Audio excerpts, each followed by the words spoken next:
You're listening to Ego and Vice, Ottawa's original and longest-running independent music podcast. You've got a real attitude problem, McFly. You're a slacker.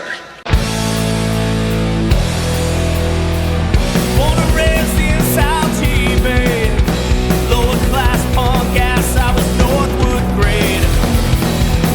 I had it made. Spent my nights drinking with my mates. Just a short bus ride up to PA. Red River Red. Then I hit the wall and I knew I had to bounce. They still say that 19 years ago. Well, I got the hell out. From time to time you may see me hanging around. Now I feel like a stranger in this town.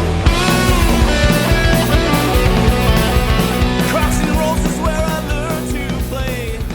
Westwood Tavern's where I learned to walk away. Hey, this is Mike. This is Ego and Vice. This is episode 169. This is the premiere of Season 9. Season 9. I started this podcast in 2017 on just a wing and a prayer. Just, hey, let's see if I can do it. I didn't know what a podcast was. I didn't know how to host a podcast. I still don't. I wing it. But 9 years later, I've gotten better at whatever I do. And I guess that's why it just keeps going and going. And I'm never going to quit. Ever. Sorry, it's kind of my thing.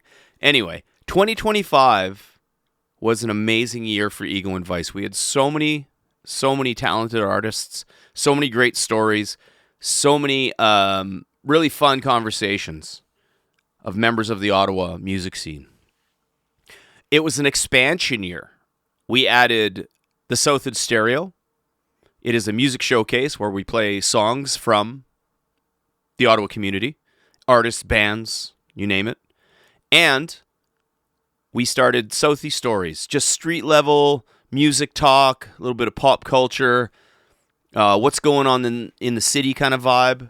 My two co-hosts, the Ego and Vice team, couldn't be prouder. I have Max from the New Hires, who co-hosts with me on the Southwood Stereo, and the Vickler, you know you love her, who co-hosts with me on Southie Stories. They have made the show so much better. It's just so much better. That's the best I can do. That's a pretty good description, eh? How is 2025? Better. But the big announcement is, on top of the expansion and the success of 2025, going into 2026, Ego and Vice now has a stage. We are taking over the existing Ottawa Music Showcase that our friend Ted Cardy started, a local musician, called Look What the Cat Dragged In, that takes place the last Friday of every month at the amazing local venue, Meow, That's Hot. Ego and Vice will be promoting it and booking it for the foreseeable future, and what we're doing is we're having bands in, artists in, to play a stripped-down set, explain their music. They can explain the songwriting process, what their songs are about. There's going to be a Q&A at the end. It's going to be a really, really fun, interactive time. That is Look What the Cat Dragged In, presented by Meow That's Hot and Ego and Vice, the last Friday of every month. A music showcase, an Ottawa music showcase series. Super excited. So we're getting kind of full circle as far as our Ego and Vice goes. Very well-rounded, if you will. On that note, the first guest on Season 9, on the original Ego and Vice podcast, is also the very first guest that we are going to have at Look What the Cat Dragged In on January 30th at Meow That's Hot. And his name is Austin Camp. He is a local musician, a singer-songwriter, a really creative guy, really nice guy. He came into Southwood Studio, sat down, we had a great conversation. He gave us the origin story, let us know what his inspirations are, and what he's been doing to get where he is in the Ottawa music community. He's been welcomed in with open arms because he's a nice guy, and he's a really great songwriter. So let's get to a song. This is one of Austin's songs. It's called Wild. After the song, we're going to come back with Austin have our conversation, and you'll learn all about him. But before that, I honestly just want to take a second and thank everyone that has supported Ego and Vice over the last 9 seasons, the last 9 years. It means the world to me, and I couldn't have done it without every single one of you. Anyway, this is Austin Camp. This is a song called Wild, right here on Ego and Vice. I can only focus on the headlights. I don't really know what I've been saying. We've been getting old and it scares me. I don't really think that I hate it. Why is growing up like a sharp knife to the back of a kid in a mud pile? It's a punch to the gut on your birthday. It's a late night cigarette burning. I gotta go, I gotta go and be wild. Out on my own, hoping that I'm in denial. I gotta go, I gotta go and be wild. Leave me alone and forget me for a while. The truth is such a bitch, yeah, a mean one. It always comes out when it's freezing. We've been getting old, it's amazing. I don't really think that I hate it. I gotta go, I gotta go and be wild. Out on my own, hoping that I'm in denial. I gotta go, I gotta go and be wild. Leave me alone and forget me for a while.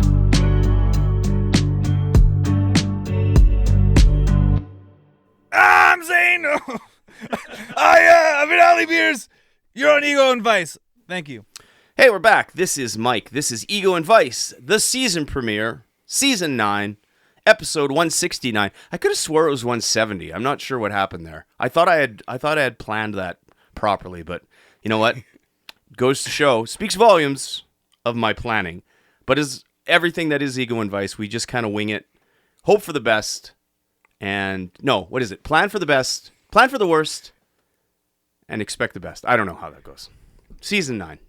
As I said in the intro, sitting here in Southwood Studio is an awesome musician, singer-songwriter, kind of new, self-proclaimed kind of new to the music scene. He will also be the first guest of the new Look What the Cat Dragged In at Meow That's Hot, the Ego and Vice Showcase Series on January 30th at Meow That's Hot. The one, the only, Austin Camp. Hello, hello. How are you? I'm doing good. Yeah. How has your 2026 been so far? What have you done? Not music related. Not too much, honestly. Right back to work as soon as I came back to Ottawa. Get back on my my meal prepping journey, mainly, which is a big change that I want to make in the new year. I don't know how to meal prep. I Googled it. I chat GPT'd it. I asked some friends, but I have a really weird work schedule.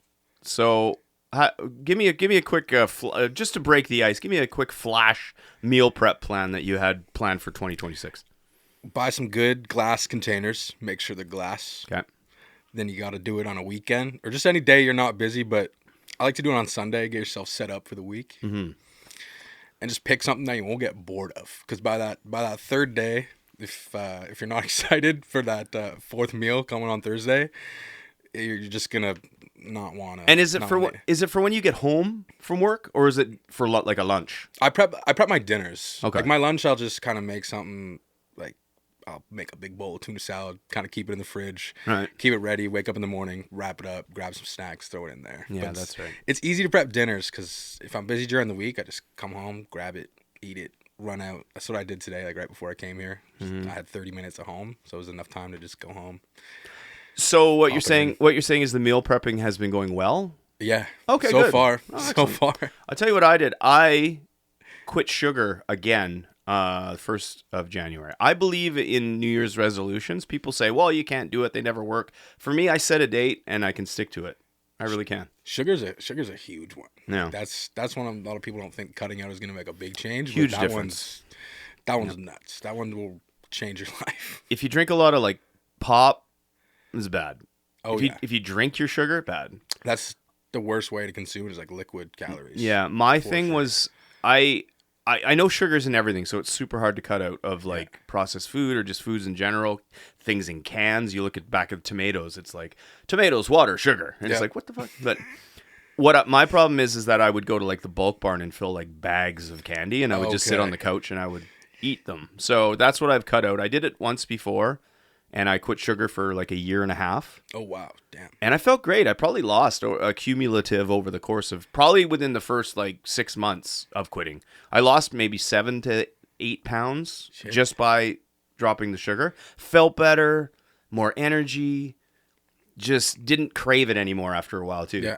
Once you don't crave sugar, you don't care anymore. No, the cravings for it are kind of nuts. Yeah. Like especially with sodas. You know. Like, Yeah.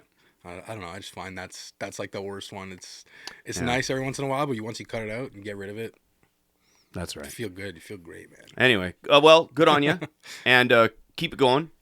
And with you and I, we'll prove that New Year's resolutions can work. Yes, absolutely. Give us an origin story of the one, the only, Mr. Austin Camp.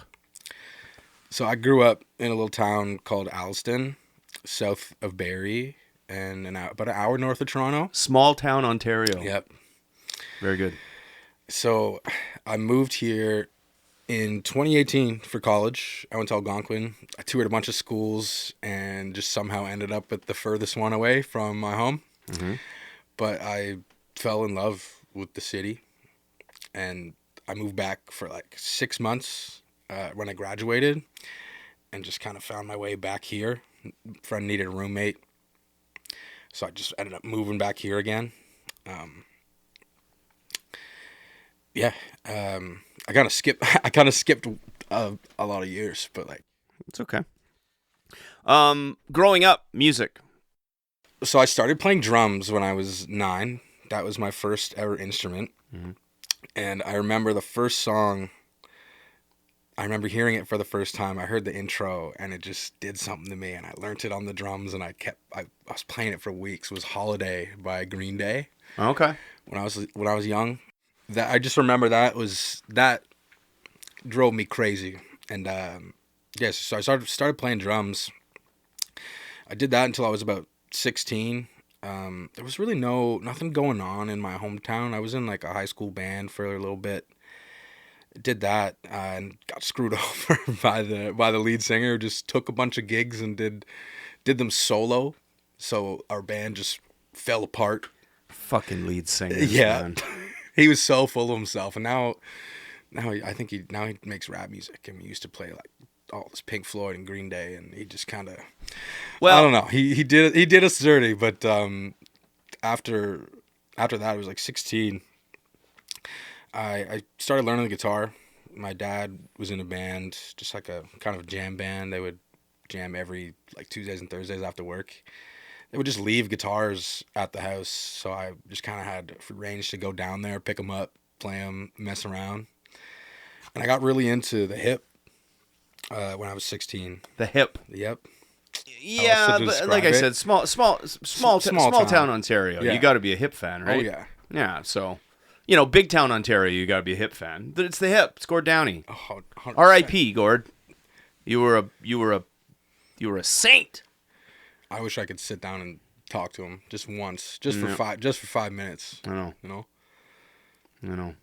So the Tragically Hip, I guess that was the Green Day, the Tragically Hip.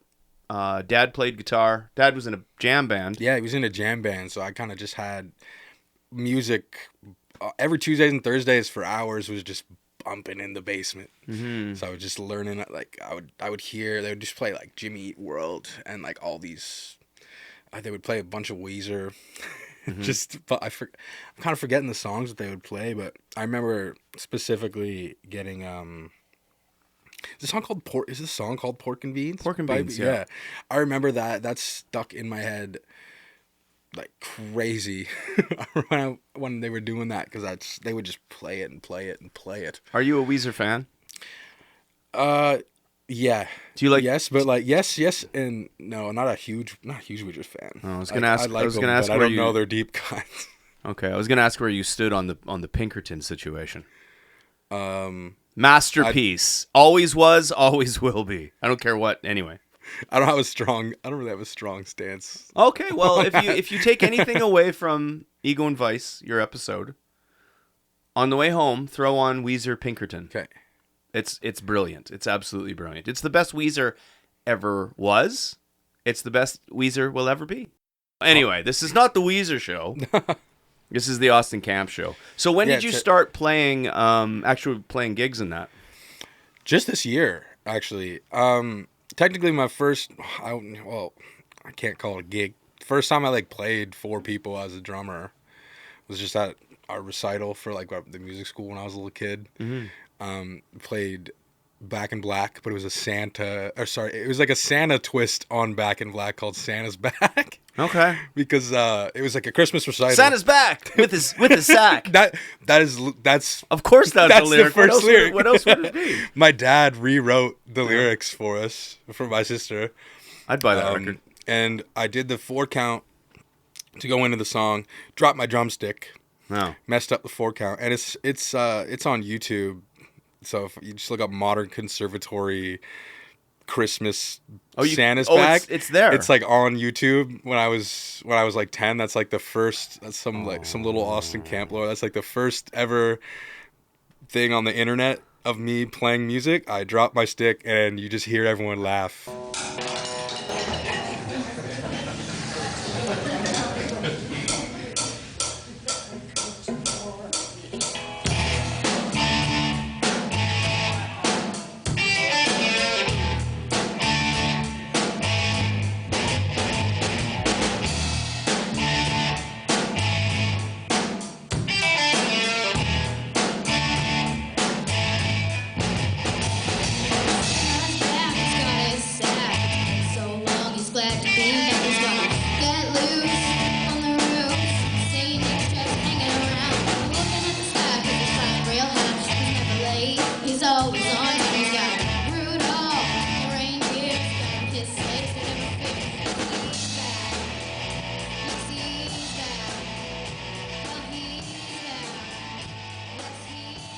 I do believe a snippet of that will make the podcast. Just for reference, it's a timeline.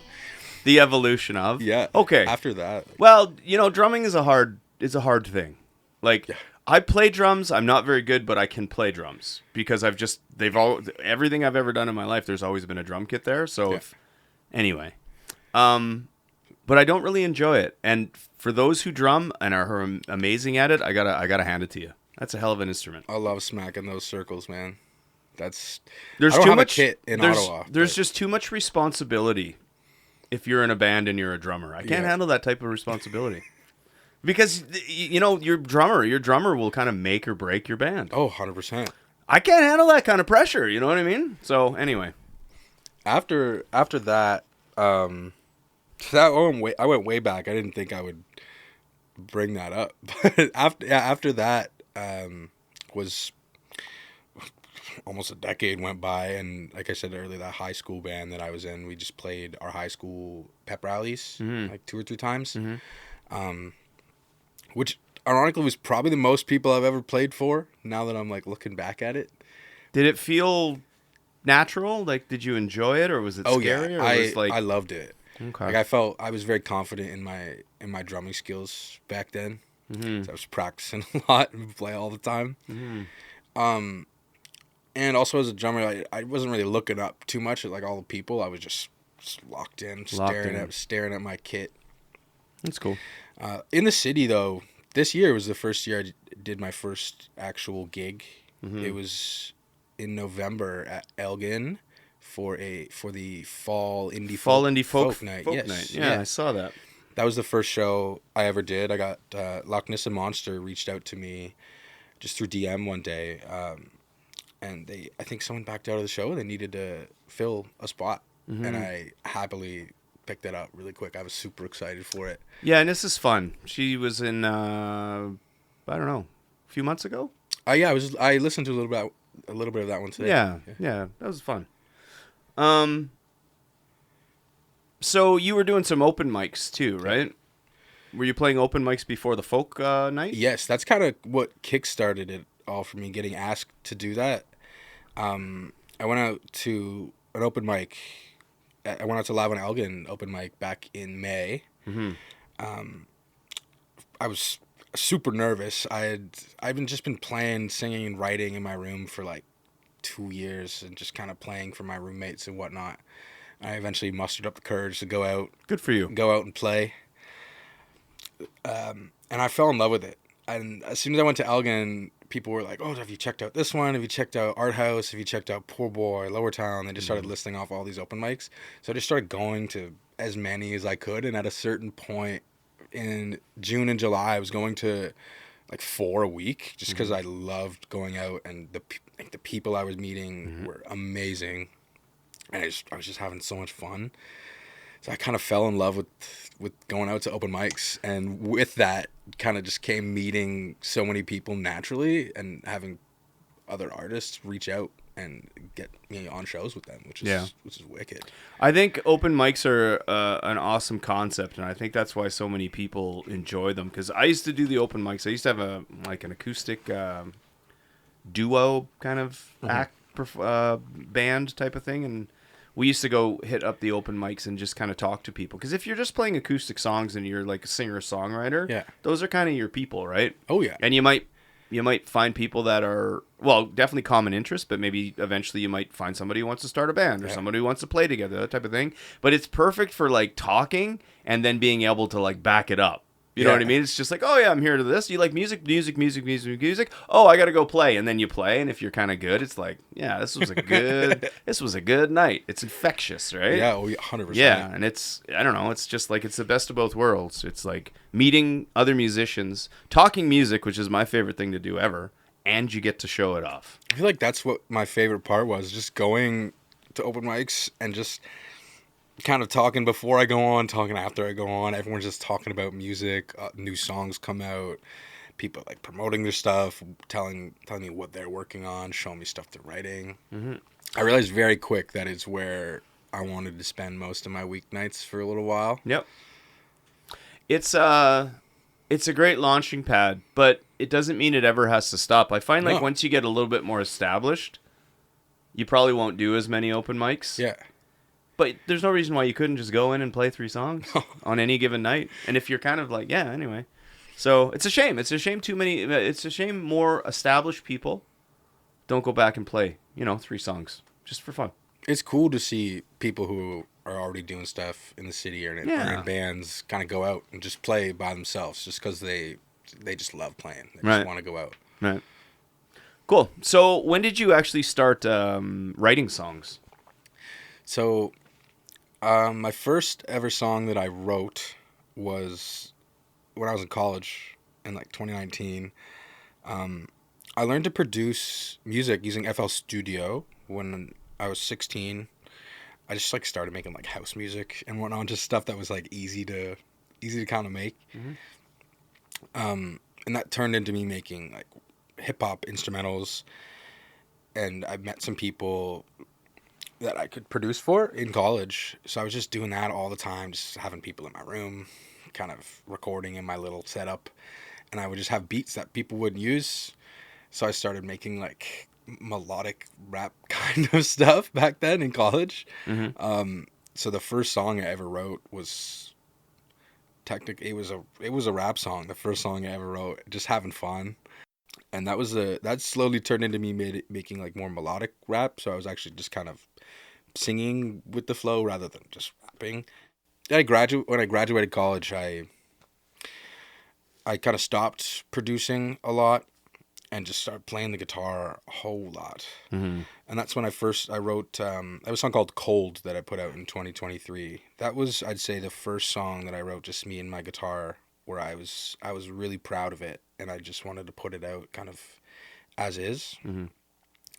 And that one kind of started my songwriting journey for me, I'd say. Well, But sorry. No, go on. You're Oh, I was just going to say, well, the singles that you've had, you just said it, like November 2023, you had a single Cold. That was the first thing I could find. You had Broken Teeth, November 1st, 2024. yeah, that one was a little bit almost, I guess, About a year after. a year after. Yeah. Yeah. Then you had, who could have guessed it, January 31st, 25. So they're getting a little bit less space in between them now. Yes, right? yeah. Okay. There's gonna be a lot less space in between them now, because I've just been writing and writing and writing. Wild, June 6th, 2025. I love that song. September 12th, 2025. And you have one coming out Friday. Friday. Yeah. Called Speed Bumps. Yeah, I'm very, very proud of that one. What is your writing process? How do you come up with a song? It's never really straightforward for me. More recently, I'll kind of do. Sometimes I do it together, but more recently, I've been starting with the words. I'll just write a few lines, pick up my guitar, and kind of just come up with a chord progression that inspires me, and then just kind of snowballs from there. Other times I'll just start with a cool guitar riff recorded on my voice memos, and then a lot of the time when I'm at work, we can listen to music. I'll be walking around with my AirPods in. I'll keep replaying the voice memo, trying to hum a melody, thinking of the melody. Mm-hmm. I'll write it down, and then I go back in my car when I'm on lunch and get a actual idea down so I can have something to really go off of. Right. We've had conversations on the podcast in the past about how the voice memo on your phone is like the songwriter's greatest tool these days. Oh, 100%. And you'll look on it and 1000%. it's just like the files are loaded and some of they're like 10 seconds, 2 seconds, Yeah. 3 minutes. You know what I mean? It's just like very or anything, right? I find myself when I'm recording voice memos, like I won't go back and edit them. If I mess up, I'll just stop it. So they're just kind of like loaded, like you said, like 2 seconds, 5 seconds, 15 seconds. Yeah, no, you never delete 3 them minutes. because just in case, right? Yeah. And it could be anything, little 3 seconds of brilliance. You Yeah. never know. You never know. You said that when you started drumming, you heard Holiday by Green Day, and Yeah. that really influenced you to play drums. When you're writing songs on your acoustic guitar, do you have artists or styles that are influencing you now? Yeah, right now, I'd say 3 of my biggest songwriting influences are Tyler Childers, who's a country artist, an artist named Medium Build, and I listen to a stupid amount of Pine Grove. So I've been really, really inspired by them recently and their entire catalog. Just it's something about the chords that they use and the songwriting, just it does something to me. It moves me like nothing I've heard before. Mm-hmm. Cottage country emo folk music. Is that what we're dealing with here?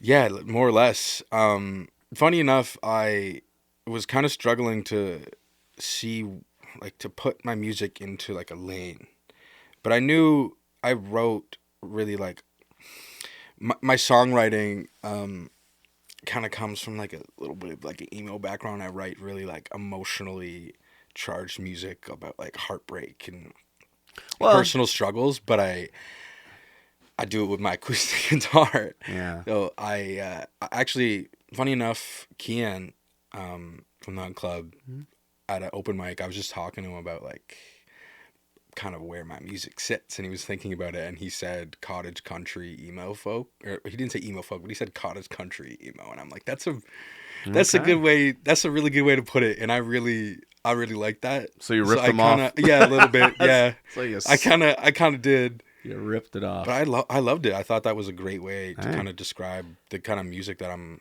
that I'm going for. It's just me and my guitar, but the songwriting is not your traditional like folk kind of songwriting, I find. I think you can visualize that. You can almost like kind of hear the music with the description of what you call it, like the cottage country emo folk music. Yeah.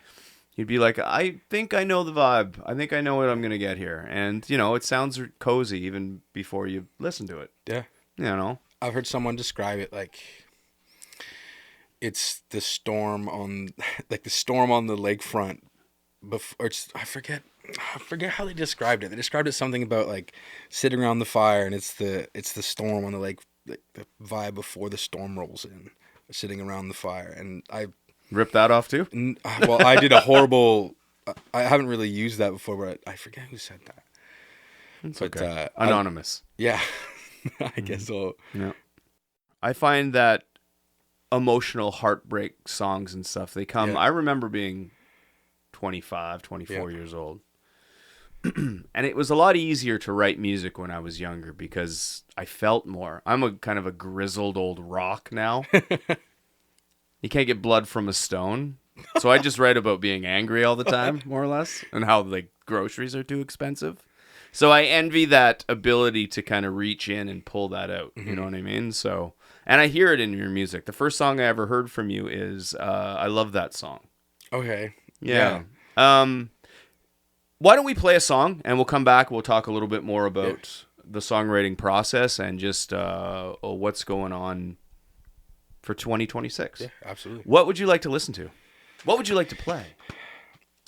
We should play Speed Bumps, the one that I got coming out. Oh, so we're gonna do a Friday. debut. So do you want to introduce the song?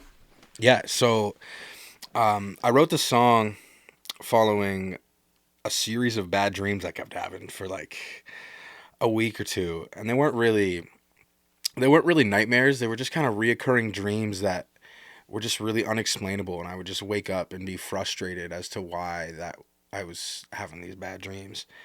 And I went to an open mic and heard someone write a song about a bad dream, and I went home and it just kind of came out of me, and I more or less the song is about learning how to break out of bad habits and what it takes to break out of a bad habit. Cool. This is the brand new single from Austin Camp. This is Speed Bumps, right here on Ego and Vice. Woke up in a panic, I had a bad dream. The worst part of my day is falling asleep. I punched a wall in my room when I thought about you, and woke every house on the street. Try to make sense of the words on my phone, using a language that I do not know. In my defense, I'm a child, I just turned 25. I'm a mess, but I'm learning the ropes. What does it take to break out of the habit? Fall on your face, hit the floor, miss the mattress. All of my friends say I'm being dramatic. I wish that they lied.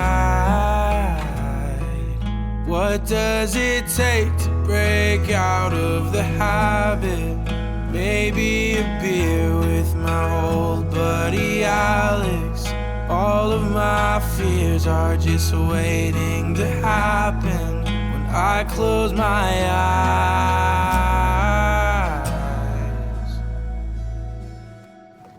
When I think of you, it's like hitting a speed bump, the one that they placed on the street for no reason. I drove too fast down the road when I should have gone home. Paying the ticket for speeding. I saw my name and it didn't feel right. Driving through Austin and I saw a sign. When I'm half asleep in the back middle seat, everything starts to feel fine. What does it take to break out of the habit? Fall on your face, hit the floor, miss the mattress. All of my friends say I'm being dramatic. I wish that they lied. What does it take to break out of the habit? Maybe a beer with my old buddy Alex. All of my fears are just waiting to happen when I close my eyes.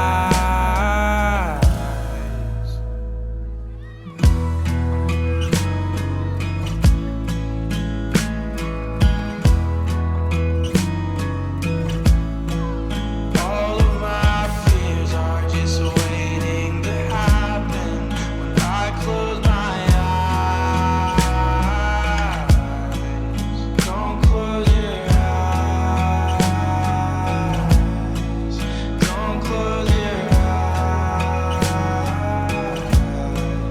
Don't close your eyes. Don't close your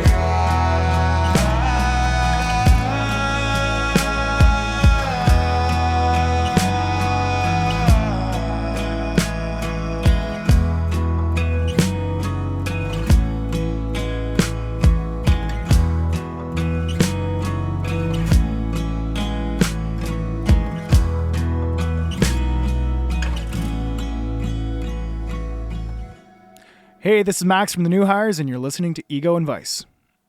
So what is the first song I ever heard from you was I Love That Song. And it's listed as like a demo, and you've released stuff after it which isn't a demo. So can you give us a history of that song, cuz that's a beautiful song. Thank you. That one came out I recorded it through one microphone. I was just kind of playing it. I wrote it one day, kind of had it done to the point where I could go out, and I just wanted to play it at some open mics and see how it feels and see how it came out. And I got really good feedback from it just as it was. So one day I sat down and recorded it just through my one condenser mic. Mixed it a little bit, added some reverb, kind of beefed it up. And I really liked the way it just sounded like super raw, and I was happy with the vocal performance and the guitar on it, and I didn't want to do anything to it. So I just kind of uploaded it as a demo. I was just really proud of it. That one was for me. Like I wrote that one for myself, and I'm real proud of that one. Good. And you could re-record it and make it sound bigger and better and stuff like that, but you might lose like the magic of that first time that made you, Yeah. Bigger does not always mean better, right? No. Sometimes that raw, stripped down kind of emotional song, that's the beauty of it. And the funny thing is, it's probably been out so long now that if you did re-record it and you listen to it back, you'd be like, yeah, it's not as good as the original. I'd Right? probably hate it, to Yeah. be honest. I just like the way it came out, and I've been trying to really capture like rawness in my music, and just that I don't really like that word rawness, but I've just been trying to capture that like authentic raw feel that is kind of really making a big boom in the music industry right now. Yeah. Like you find more artists just putting out stuff that just feels very stripped down, and Well, I think that comes with everyone so much DIY now. yeah, that's You know what true. I mean? It's just like back in the day, you had to go to like the big recording studio and drop a ton of money, and Yeah.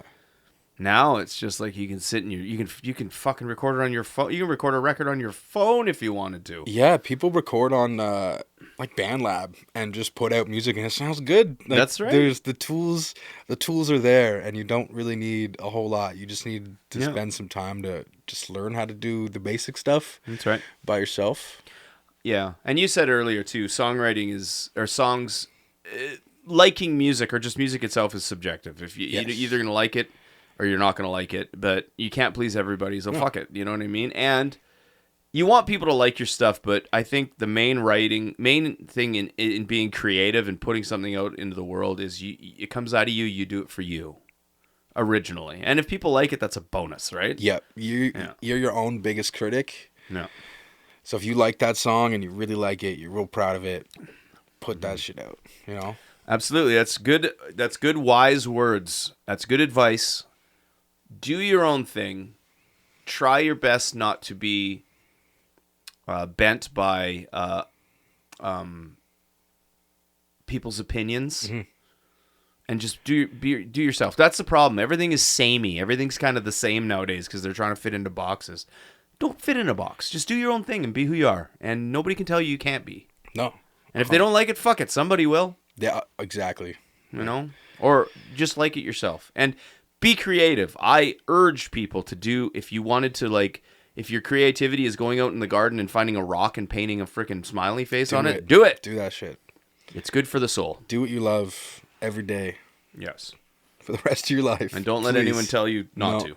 Go to that. Go to that first open mic. That's the biggest thing that I took away from last year was just, if you feel like you want to go do something, then you really love doing it, just go out and do it. Even if you're nervous, once you get it out of the way, the nerves will go away, and you'll just truly love it without being kind of scared to go do it. It's good to be nervous. It's good to have Yes. Nervous energy, because Means the you care. day you're not nervous and you just walk up there with, like, you're dead inside. So Yep. If you're nervous, it means you really care about it. yeah, and you really you know, want it to be that's good. Part of the process. Speaking of the open mic, let's talk about the Vickler. Yes, she's great. Yes, Vickler is the one of the co-hosts here at Ego and Vice, along with Max. We're very proud to have her on, and Vic is the one that actually speaks very highly of you, because you would go to the Live on Elgin, which Vic hosts every Tuesday. Live on Elgin, the Yep. open mic, Make sure you're there. hosted by the Vickler. And how is your friendship with Vic been? I met her, like, obviously at the open mic. From the jump, she's just so approachable, nice to talk to, and just like you said earlier, she's just very herself. Vic is Vic.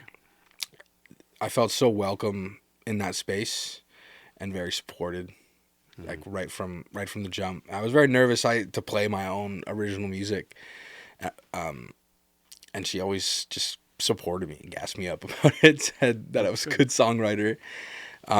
She recommended you for the new upcoming Ego and Vice showcase series, which is taking place at Meow. That's hot. We're taking over. Look what the cat dragged in. A Ottawa music series that was started by Ted Cardy, a local musician, friend of ours, great guy, and was passed down to me, which takes place the last Friday of every month at the bar Meow That's Hot. Shout out to Larry Russell, owner of Meow That's Hot. And Austin Camp, you are going to be the very first guest under the Ego and Vice umbrella. How do you feel about that? I'm absolutely honored. I got that message from Vic that day, and I can't remember exactly what I was doing, but I stopped what I was doing and immediately answered. I was super excited. I'm honored to be the first one to be doing this. Like I said earlier, I'm very new to the music scene, so to have someone like Vic speak, who's very involved in the music scene, has been for a long time. Like, I feel honored to have her speak highly of me and to get me onto the show. Like, this is awesome. I'm really excited. I'm pretty nervous to go in depth about the songs, just because I've never really like sat down and dove into the song super deep. I know exactly what all of them are about, but I'm looking forward to the whole format of this show and just how it's gonna all unfold. Well, we're happy to have you, and you can go as deep or as shallow as you want.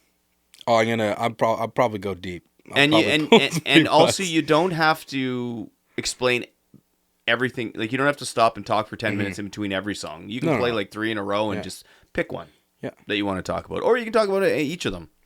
I find some of mine will need some explaining, but some of them kind of just, like, I'd say, like, I love that song. Really doesn't need too much explaining other than the fact that it's a love song to a song. Like, that's some songs I just don't need to say a whole lot. about, but some I'm really looking forward to going deep into them. Perfect. Well, it's going to be a fun night. Meow That's Hot, January 30th, 519 Bank Street, just kind of in the Glebe-ish area. Look What the Cat Dragged In is the name of the event. It is, I think it's $15 at the door. Yeah. Yes. 12 advance. And 12 advance. Yes. You can go to Eventbrite. I'll put the link in the podcast. And the format of the night is Austin is going to be playing as a feature artist. He's going to be doing a bit of a Q&A with one of the hosts, whether it be me, Vic, or Max. I don't know if we're going to flip a coin there or what. But one of us will be playing just a couple songs just to open the night, and then Austin will take over. And you will have a intimate and interactive night at Meow That's Hot, at Look What the Cat Dragged In, featured by Ego and Vice with the one, the only Austin Cat. Hell yeah. How's that for a pitch, eh? Yeah. Fucking now trying to get it all in there. What else do you have? What is your outlook for 2026? What would you like to do? For 2026, I'm trying to record and release at least 5 songs this year. I'm on track to do that. I need to sit down and actually record, which is one thing I've just been kind of neglecting because I just do it all at home, and I really want to take my time with it. That and just I want to play as many shows and open mics as I can this year, and just get out there and do as much as I can musically in this city, because the music community here has been so welcoming, and everyone's just awesome. Like I absolutely love this community that I've stumbled upon here this past year.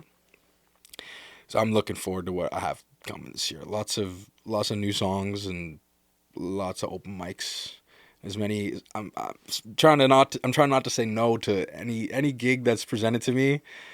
I'm going to say yes to, unless it in some way conflicts with something, you know? Well, But, hey, man, there's no rules. You know what I mean? You can just do what you want. Yeah. And you're in that paying the dues phase of your career where you'll look back one day and you'll be like, yeah, I worked pretty hard to get where I am. Yeah. So good for you.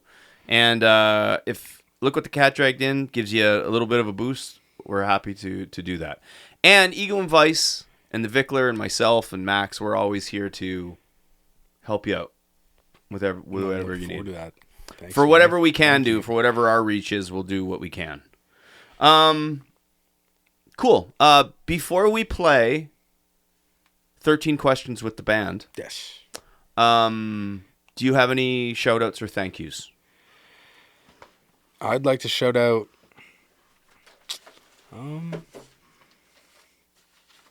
I'm gonna shout out my parents for allowing me to do my own thing in Ottawa when I moved out. Just being always supportive. They actually came to the first ever open mic not the first ever open mic, but the first ever show I did in Ottawa. They came to. So I'd like to give them a big shout out. Shout out Live on Elgin as well, because that place, I'll always hold that place dear to my heart, because that was where I first got up on a stage and really allowed myself to express myself and be open. So yeah, shout out Kian and Vic for just being always awesome, having that space where people can go do that, and just being cool ass people. Right on. You had me at your parents. John, yeah, he's a nice guy. The owner of Live on Elgin. He's a good dude. You ever met him? Yeah, John's great. Honestly, yeah, I should shout out him as well. 'Cause No. he's awesome. He's always great. Cool. Well, how about 13 Questions with the band? Let's do it. Time for 13 questions with the band. Yes, this segment's back again. It's called 13 questions, but I only asked 6, maybe 5. Okay, we're back. 13 Questions with Austin Camp. I must note that I don't ask all 13 questions. I ask from the 13 questions. And I have it written down on this ratty old piece of paper, which I really should just transfer it into my phone. But whatever. I like searching for it because it drives me crazy. Anyway, first question. What was the first live concert you ever saw? I was so young that I can't remember the first one, but the first one that I remember seeing was Cardinal Official, which is like a rap pop Good group. Canadian Yeah, I saw rap them. guy? I saw them in my hometown at the Gibson Center, which is just like a 100-person venue where they do like theater. That was my first ever concert. It was $10. All my friends went. I was like 12 years old, and I remember he dapped me up and like gave me a fist bump, and I was like Did you ecstatic. feel like you made it? Yeah, I remembered that that was like the highlight of like the next 5 years was getting a fist bump by him. Is that how you introduced yourself? Hi, I'm Austin. I got fist bumped by Cardinal Official. Did you see it? Want to see a picture? Anyway. What was your favorite local show that you went to in 2025? Ooh, okay. I'm gonna have to say it was a Neon Ghost House show. They played with Tucana. It was at the Rainbow Bistro back in October, I think. Okay. That show was awesome. Neon Ghost House always puts on a fucking wicked show. They're always fun to see. Yeah, they're a great band. Great guys. Honorable mention was the Guest Room Status EP release show. That was awesome show. Saw? Rainbow. Oh, both at Rainbow. That was recently. That was just a couple months ago. Yes, yeah. Right. Let me see. If you could open for any artist, who would it be? I'd have to say his name's Medium Build. First time I saw him live, I was absolutely blown away, and he's been nothing but an inspiration for me the past 2 years in my music. So that I'd have to go with Medium Build. He's phenomenal. I'd do I'd do anything I could to get a chance to open up for that guy. Well, just keep going, doing what you're doing. You never know. Do you have a favorite song? Something that you always just kind of gravitate back to, or something that comes on that just you listen to straight through every time? Yeah, it's gotta be "Old Friends" by Pine Grove. That song, no matter where, when, if that comes on, it's not getting skipped and it's getting turned up to 10. That's gotta be my favorite one. And I found that song in the past like 3 years, and it's got a chokehold on me. So good. I'd go with that one. Cool. Couple more questions. If you could have a drink or a meal with any artist, living or dead, who would it be? I'd have some drinks with Mac Miller. I'd sit down and just shoot the shit with him for a long time. I'd love to pick his brain and just enjoy a meal with him, because he seemed like such a genuine soul and just all in his craft. I read his book recently, which kind of gave me a little bit more insight into his brain and the way he thinks.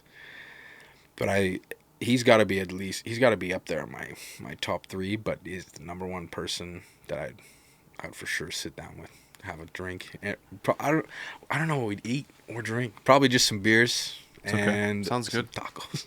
Tacos. There you can't go wrong. Austin Camp, the movie. Yes. Who would play you? I'm gonna go with Jesse Plemons. Real dramatic actor, but he's been in some funny roles. He's got that my signature ginger beard. I like that guy. He's a great actor. He's awesome. Yeah, he's intense. Did you ever see where he was like, "What kind of American?" Did you ever see that where we had the red sunglasses on? I can't remember what that movie was, but What is that movie called? He was fucking intense in that movie. He was in the movie for like 10 minutes, but his scene was like crazy. Anyway, He always plays like a crazy character. Yeah, like insane. Yeah, like calm as shit, but scary, insane. Anyway, last question of 13 questions with Austin Camp is: who is Austin Camp? I'm a fun guy, I'd say most times. I'm someone who loves playing music, and that's ingrained into me forever, and that's something I'll always do. I feel I'm a genuine guy. If you want to come up and talk to me anywhere you see me, I'll have a conversation with you. Wish you nothing but the best Thank for you. 2026 and beyond. And we will see you on January 30th. Yes, absolutely. At Meow Be That's there. Hot Be for there. Look What the Cat Dragged In. Yes. All right. Be Thank there. you. Thank you for being on, Austin. Thank you for having me. This All was right. awesome.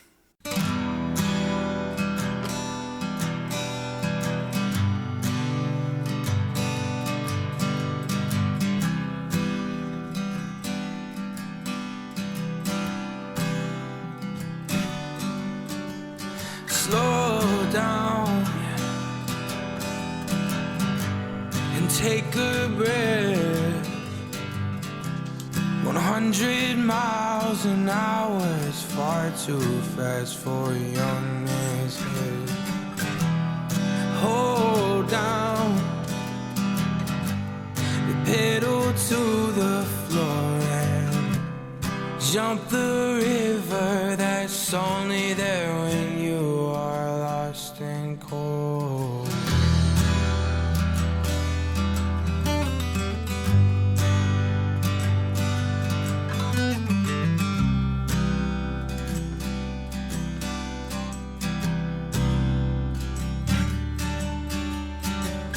And you'll take Albert to 89 and hold your breath right past the graveyard. Don't let them souls get in. And it's late and you're up till the dead of night, and you can't get the ending right. When you don't know where to begin, so let's go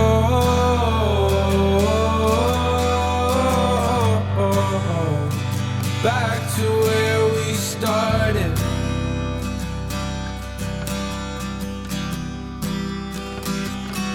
So let's go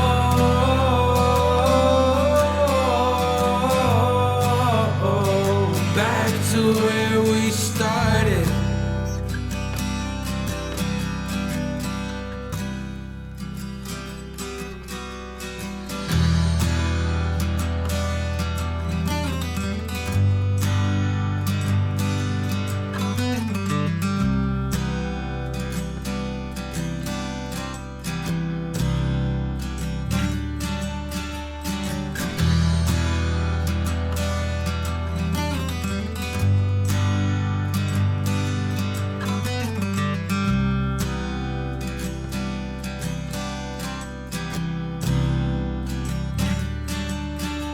All right. I just want to thank Austin Camp for being on Ego and Vice.